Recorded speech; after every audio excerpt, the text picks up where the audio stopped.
Well, I'm sitting here with Ed Feeney, who has a remarkable history in behavior analysis and did some firsts, quite a few, and I'm hoping we hear about some of them today.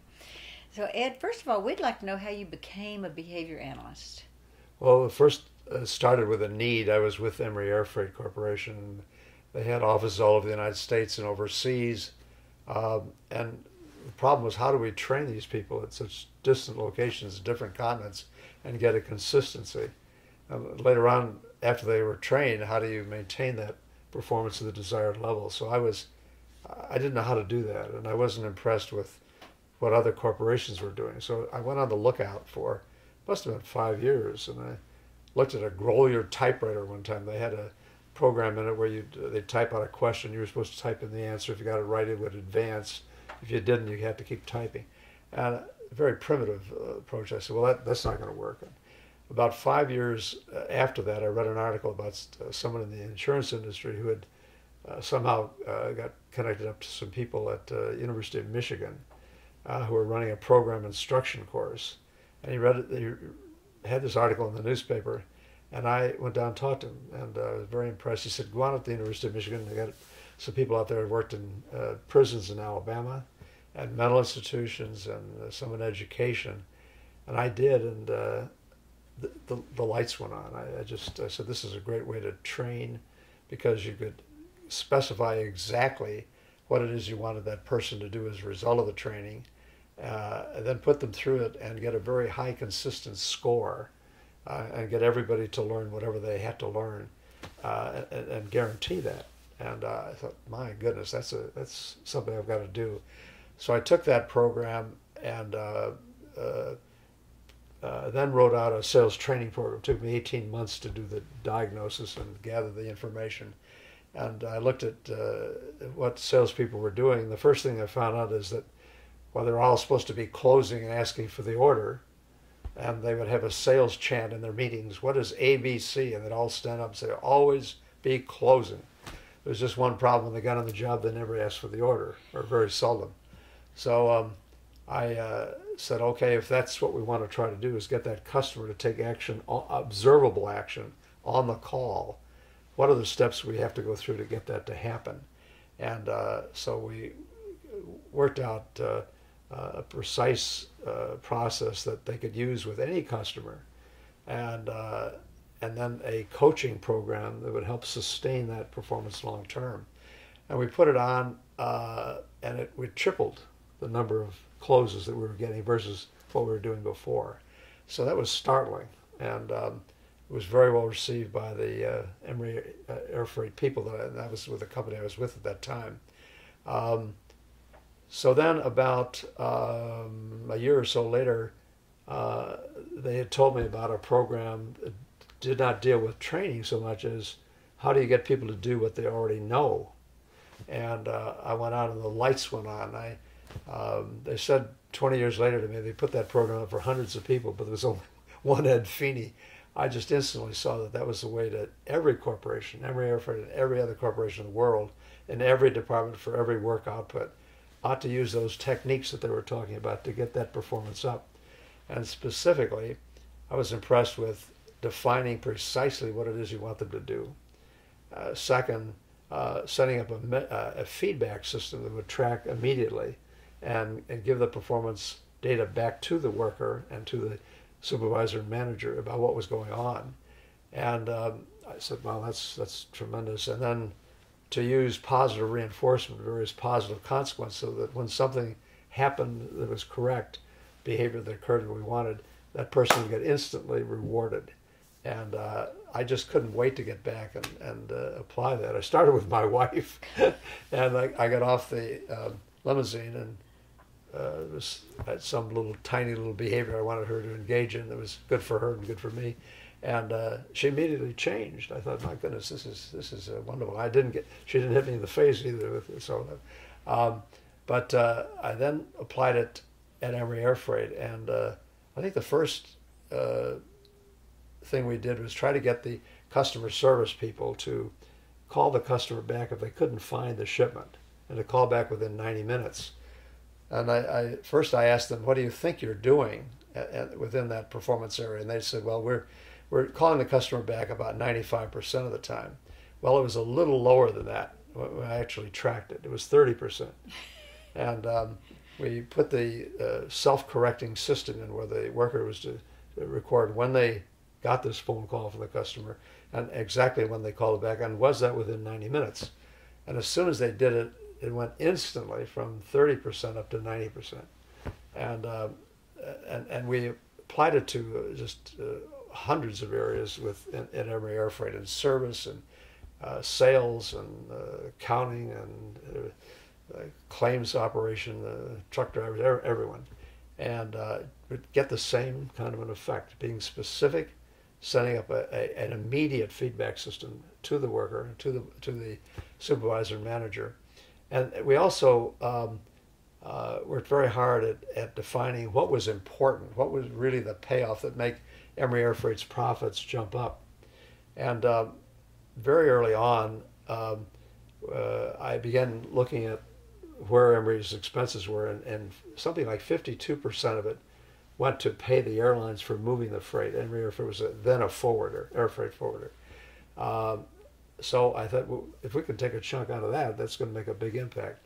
And they had large containers where you put small packages, and the airline said, if you give us one big container, so we only have to move one item, we'll give you a much lower air freight rate. So the operations department had put on a big program.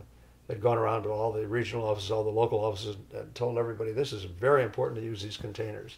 And everyone was behind it, and they were enthusiastic about saving dollars and cents by doing that.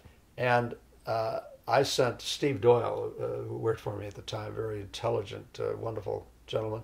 He went down to Philadelphia, and we asked the people how they were doing with using containers. Oh, yeah, we're using 95% of the time that we can use them.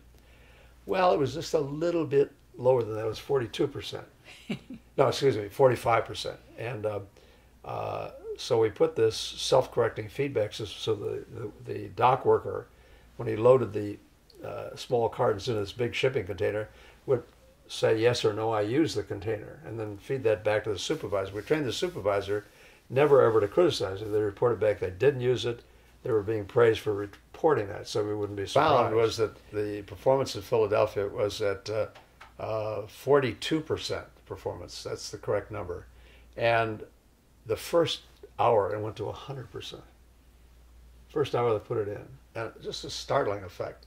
And this is with union workers, remember the Teamsters Union, who in some cities was not in our company, but the union heads were criminals. They actually had been in prison, many of them. And to see that improve so sharply was startling. And we ended up saving $650,000 in cost that year, which may not sound like much, but in those days it was about 6% of our company profits, so it was a very important area. And we then put that program in cities all over the United States, and everywhere. It would go up the first hour, and it'd be maintained at that level virtually endlessly if they continued it. And we would have the reports go from the worker to the supervisor, who would then praise them for any improvement or turning it in. It would then go to the regional office, so the regional manager now knew what the performance was, and then it would be reported up to headquarters. So I was able to sit there at the helm office and reinforce the regions for reinforcing the stations, for reinforcing the supervisors for doing that. And I got a report back from the airlines unannounced. I didn't look for it, but they began sending us a report on how many containers we were using, and the hand count of the workers and this computer report sent in by the airlines matched within 1%. Mm. So it showed that people could be honest, particularly if they're being reinforced and not punished. If they said they didn't use a container, that was considered good news, because now we knew it and we could try to work to help it get it done. In Newark, they had a dock so small that these big containers couldn't fit on them. They had to load them out on the road there, and they went up just as much as anyone else did, even though it was very difficult to handle it physically. So we began applying that in all kinds of areas, and we had the same results. And I found that in the corporations I later dealt with. I left Emory Air Freight in 1973. At that time, we'd become the most profitable company on the New York Stock Exchange. And we were selling at 65 times earnings, which is a little bit high. The normal is about 15, something like that, 15, 16, 17 times earnings. So we were selling at more than 300% higher than the average company. But it just is, it's such a simple system, and yet we find, when I left Emory Air Freight in 1973, and incidentally I went in business one morning at 9 a.m. I left there Emory at Friday afternoon. At 9:20 the phone rang, and this fellow said, "I'm the senior vice president of marketing at one of the major airlines, Braniff Airlines." He said, "I heard you left Emory Air Freight." I said, "You got pretty good ears. I left Friday afternoon." And he said, "Well, I'd like to have you come down and motivate our people on the telephones." Of course, that's the way a customer talks. They don't talk about specific outputs. They talk about vague generalizations. They want to motivate the airline people. I got on the job, and in the first hour, I asked to see the senior vice president of finance. And what a break that was for me. It was a fellow named Ed Acker. And we had a wonderful conversation. I asked him questions like, if we could get one passenger who's flying coach to fly first class, what would that mean to your airline? He said, "I don't know." And this is the typical answer I got in a lot of these questions. I found that corporations had not really done a very good analysis of what the economic payoffs were for changes in human behavior. But we found out that if we could get one passenger per 100 flying coach to fly first class, the profits would go up $1 million annually. And they were earning $25 million in those days, which was a lot of money. Most airlines losing money most years. So we were able to improve that performance by training the people how to sell that, and then monitoring whether they're doing and reinforcing them for any tiny bit of improvement. When I walked in, they wanted the head of the department wanted them to sell Hertz rent-a-cars because they got a $4 or $5 commission from the Hertz company. So I said, "Gee, that sounds like an interesting area," but I didn't want to push that on all the 1,000 or more reservation agents unless I knew it was a payoff. So I took 2 agents, I wrote out a script of what they were to say in selling Hertz, and stood there and made sure they did it. And I found they only got, per 100 attempts, they got 1 sale. I said, "This is ridiculous. It's going to cost money for Braniff, because the time spent trying to sell a Hertz rent-a-car meant that you're holding somebody off that might want to fly to Honolulu for $2,000. So it's an example of not only do we get the improvement, but first we try to define, is it a payoff for that particular client, and put a dollar sign on almost everything. And that prevents people from putting in a measurement and feedback system to improve attendance. And a lot of managers, they're very conscious that, boy, you came in 5 minutes late, isn't that awful? But what's really important is what do they do in the hours that they're there. And so it's very important to aim this at things that really impact that bottom line. How do you think behavior analysis in your particular area has changed over the years? Well, I think we've certainly seen a spread of more measurement setting standards. And I'm talking about the process or the end results, which either one? Yes, yeah. Absolutely. Yeah. Well, I think that we see much more evidence that companies are defining what they want. We see more evidence that they're measuring it. That doesn't mean that they're giving the right feedback system, because it may be going to the vice president only and nobody else sees the data, which is a very bad system. We also see more incentive systems so that their performance is tied to some definite reward system. And when we tie it to how people are paid, it's very, very useful, because they can use the money to buy anything that they want to. So it's a kind of a universal reinforcer. And I don't think anybody has ever turned down money in any corporation that I know And also, it's easier to maintain it. One problem with issuing praise is you can't quite measure and control the flow of that. It's difficult to track how often that's being done. It's very powerful when it's used because everybody wants to be appreciated and recognized for what they do in an organization. But I did find that if we can tie that to the dollar sign, money really does talk. I gave a talk one time in Honolulu to the Young Presidents Organization. They had a regional university out there. And I was to talk from 10 to 11, and I, for some reason, decided I would put up one example of another of some performance I'd measured beforehand, and then we put in a financial incentive and talk about what happened in that corporation. So I put in one story after another how money really does talk. And this next speaker, without giving his name, is well known for saying that he did an attitude survey of people. And it came out that people said that money ranks only sixth on what they want. My data was based on what they did, not what they said or felt or, you know. So there, he was reporting on feelings, and everybody in the country, and certainly human resources, knew of him and knew of his philosophy. But he heard my talk, and he was in the back of the room leafing through my brochures and some of the case histories. He was supposed to talk an hour. He got up and talked for 5 minutes and walked off the stage because we pulled the rug out from under him. We just had the hard data that amounts to it. So there were also some people who did an awful lot of work, and without naming name, in Japan, and got Japan to improve quality. But that particular individual knew a lot about feedback systems, and I respected him for that. But he also said that money doesn't work, and so he appeared one time when he was up almost in the 90s, I think, at Danbury, Connecticut, at the university there.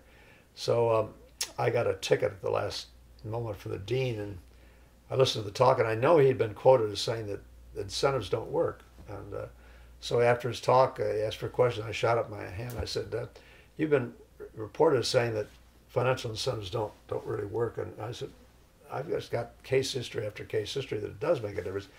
What is your data? What's your background in saying that doesn't work?" He said, "Well, he was over in Japan, and there was a lady bellhop there, and she carried his bag up to the room, and he offered her some money, and she turned it down. So that was his evidence that financial incentives don't work." Well, of course, that wasn't very much evidence at all. But that's I think we do see that trend, a little more money being established. We see much more standard, much better feedback. So I think that's helped quite a bit. I'm not sure that we've seen a really good economic analysis yet in a lot of corporations. Where are the biggest economic payoffs? And so that I quarrel a lot when I walk in and see what they're working on. It just doesn't seem like it impacts the bottom line as much as I would like to see it. Are you still working in the business world at this I point? do as little of it as I can get away with. I did a project last July. A company, Vanguard Logistics, senior vice president of marketing, called me up in, I guess, late spring, and he said he'd like to bring his sales force up to snuff on my sales training program. And I had done something in 1986 for them. And so we had a meeting with the 12 top marketing people. They came in from Singapore and Hong Kong and Auckland and Sydney and Chile and London and all these places. And we put on a 6-day course, 3 days of sales training, 2 days of coaching, and 1 day of teaching them to be trainers. And they loved it. They just ate it up. So the senior vice president of marketing sent an email to the chairman of the board who lives in Australia. And he used to be with Emory Air Freight. And so he emailed back. He said, "I've been a disciple of Ed Feeney's for about 50 years. He said, wasn't quite 50 years.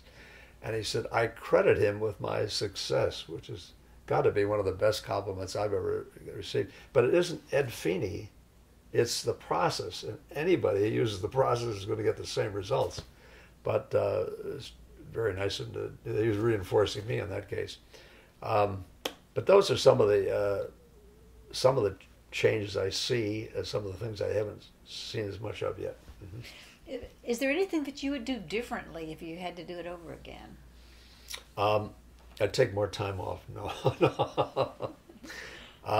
I think I would work a lot harder at putting out more information to people, not only in business but family life and so forth, about the power of these behavioral change techniques, because we see so many divorces. Something like 50% of the marriages end up in divorce, and I think a lot of that comes from a lot of negative back and forth verbal behavior. People don't know how to change someone's behavior if it irritates them, and ends up in shouting contests and arguments. And I think children. I saw last 2 nights ago someone beating his 16-year-old girl with a belt, and they had it on video, for gosh sake. And that's awful that we try to change behavior that way. And so we all need. I certainly wasn't born with this knowledge. I was taught, and thank goodness I learned from Professor B.F. Skinner and Dr. Tom Gilbert, who mentored me a little bit for 3/4 of a day. Extremely valuable information. Gary Rumler, who was at the University of Michigan at that time in their workshops. Karen Brethauer, Dale Brethauer, I owe them so much. Professor B.F. Skinner was given the award as the first lifetime award for working with organizations and improving it through the behavioral approach. Dr. Tom Gilbert, and Skinner called him the smartest man he ever knew. So he got the second, and somehow I got the third, which I state publicly I don't deserve. It's like saying who are the 3 best baseball players: Joe DiMaggio, Babe Ruth, and Ed Feeney. Who was Ed Feeney? So, but I owe them so much, and we all help each other. And I hope that this video will help some people to learn more about behavior modification, apply it in their personal life. I'm currently trying to improve golf instruction, which is, I think, in a terrible state. And I did a lot of research on it, and I found that it had deficiencies everywhere. And a simple one, I would write down everything the instructor said giving a lesson to another student. And then without telling either party, either the instructor or the trainee, the student, I would say to the student, "Will you now repeat back to me what you've heard and seen?" And they wouldn't remember 50 to 90% of the lesson as early as the end of the lesson. And obviously, you're not going to get much change if you don't remember 90% of it. And I'm being generous. There are times some people cannot remember anything. So what I do is simply have the student, I give them a pad of paper, let's see, about this size right here, and have them write it down immediately, and have the instructor hand them the pad, hand them a pen, and prompt that behavior. Then when they're finished with it, have them repeat it back to make sure they've got it right. Put it in the golf bag so it's always with them when they practice and play. I have people coming up 5 years later saying, "I'm riding around the golf cart, reading those notes, making on-course corrections of stuff I heard 5 years ago that I would have never remembered had I not done that." So there's just all these applications that are great. We're in the golf instruction field. I had Hank Haney, Tigers coach, a year ago last March, saw my website, which is applygolflessons.com, and he said, "Oh, that's a wonderful site. How about coming down and teach the teacher seminar?" So I got down there, and they had about 75 instructors from Tokyo to Austria. They're certified instructors, and by the second day, I was giving advice to Hank, and he was taking it. Second day, they were sending me students, and the third day, they were making a video of some of my comments, hopefully to send it out to their instructors. I hope it's helped them. I know it has, because some of them have said they've tried their techniques and improved it. But it's just this behavioral approach is just absolutely universal. And I wish I had done more to get people knowledge about this. I think I may still do quite a bit more in that field. Mm-hmm. Yeah. That would be wonderful. Yes. I would like to see that. What do you see as the future of behavior analysis? Well, I see that whatever we know now today will be true 500 years from now. the basics are not going to change. And so I think our challenge is how do we get more and more people aware of these effects, and get them using it, get them to be trained to develop their children and their workers, co-workers, and so forth. I think it's that's where we need to go. I would like to see this mandatory education, just like you taught arithmetic or something. Need to understand how to communicate and define and change and maintain behavior, and because it's just terrible what I see sometimes in corporations. I was talking to a gentleman yesterday, and he said that he was working with Victoria Station restaurant, and he watched the video that I made with, not the video, but the film I made with Professor B.F. Skinner called Business Behaviors and the Bottom Line. And I guess I said, you've got to be positive when you communicate to people and talk to them about what they did well. He said, I just realized that, look at my letters here. You read those letters, and you read them, full of negatives and telling what they're doing wrong and so forth. He said, I want you to this consultant, he said, I want you to read every letter I write now for the next 3 months, and you tell me whether I'm positive or negative. Well, that was extremely intelligent, because what we say to people, if it's positive, we get the change we usually want. When it's negative, we tend not to get it. We had one fellow at, and this is an interesting case. I had a general manager at Emory Air Freight. There was a change. And the one that I'd been working with, Gerald Connors, was just a top-notch executive. The next fellow came in, and as so often happens, didn't have all the skills that he needed, and wasn't paying any attention to what I was saying. And I got desperate, and I said, give me the names of 10 people that you and your managers have decided to terminate, and I'll call the manager of that individual and work them through a customized behavior modification process. And they'd written letters to them saying, if you don't shape up, you're out of here in 30 days. And they meant to fire them. They're just trying to protect their legal flanks. The first fellow they fired in Denver before we got started. But of the remaining 9, none of the 9 were fired. And 8 of the 9 were promoted within a year. And it stunned the people that were, 10 years later, I got on a flight at Newark, and somebody recognized me and said, I was the manager at Cleveland. He said, I'm still stunned at how much change he got in 2 weeks from a fellow that had some problem of being very negative with his subordinates, to the point where they were threatening to bring in a union. And he said, I got that change in 2 weeks. And he said, the only problem I had is people who dealt with this guy for 30 years had never, they just couldn't believe that they could get that kind of change in 2 weeks. So there's just great potential. Yes. We don't have to be firing people. It's so much easier to change their behavior and bring them up. You don't have to replace them. We don't have to go through the training costs of training somebody else. It's just so many opportunities out there. Would you say that many of the people that you worked with had to learn to see behavior? Well, yes, they have to. They have to. Yes, that brings up an interesting story. When I was teaching the sales managers at Emory Air Freight to recognize the good behavior in the salespeople, I got this question: what happens if the salesperson doesn't do anything right? I said, I haven't the vaguest idea, because I've never seen a salesman that didn't do anything right.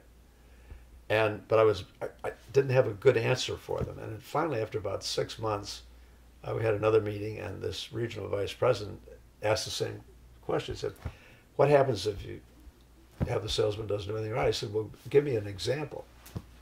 I said, well, I'd like to have him fill out this form evaluating his own sales call.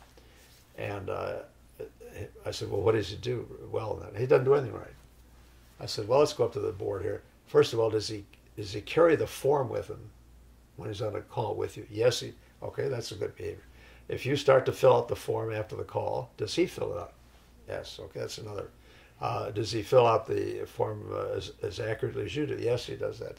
Well, we went down to about 12 behaviors that he did, and the 13th one was that the only one that he wasn't doing, which is he wanted that salesperson to do that evaluation immediately after the call, not wait till the end of the day everything else was perfect. And that opened his eyes and my eyes that the problem was they're so trained to look at the negative behavior that they couldn't see the positive one. Mm-hmm. So I always now try to train people to see, let's say if somebody didn't get a report in on time, is it earlier than a previous time when it was late? If it is, then that's something you can begin to reinforce. If somebody made a mistake, do they know they made a mistake? That's better than making a mistake and not knowing it made a mistake.